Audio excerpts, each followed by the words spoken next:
যেটা বলা হয়নি।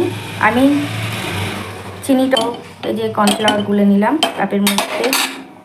তো এখন কর্নফ্লাওয়ারটাও দিয়ে দেবো, এই যে উপর দিয়ে দেখো। তো বন্ধুরা আমি চাটনি বসিয়ে দিয়েছি, দেখো আম সেদ্ধ করে নিয়েছি পাতলা পাতলা করে কেটে, তারপরে ফুটিয়ে নিয়েছি একটু লবণ আর হলুদ দিয়ে, সেই জলটা ফেলে দিয়েছি টক জলটা। আর এদিকে সাদা তেলের মধ্যে পাঁচফোড়ন সম্বাদ দিয়ে পাঁচফোড়নটা পুড়ে যাওয়ার পর সেগুলোও ফেলে দিয়েছি পাঁচফোড়নটা। তারপরে জল দিয়ে দিয়েছি আমের মধ্যে, আমটা দিয়ে একটু হালকা ভেজে নিয়েছি, ভেজে জল দিয়ে দিয়েছি।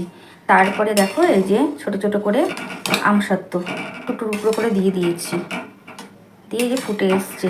তো আমি এবার ভাবছি একটু থকথকে হবে কি করে, তো কর্নফ্লাওয়ার গুলে নিয়েছি।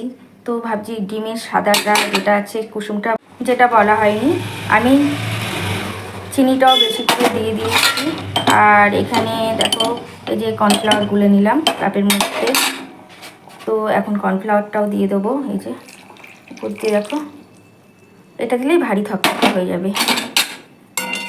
এই যে দেখো চিনি দিয়েছি কিন্তু, আর হলুদ আর ব্যবহার করিনি, সেই যে হলুদ দিয়ে ফুটিয়ে নিয়েছি। বন্ধুরা গ্যাস নিভিয়ে দিয়েছি।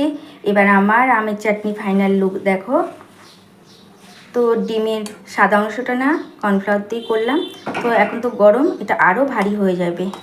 এই যে আমসত্ত্ব আর এই যে আম দেখো, দারুণ হয়েছে খেতে, একটু রেখে দিয়েছিলাম।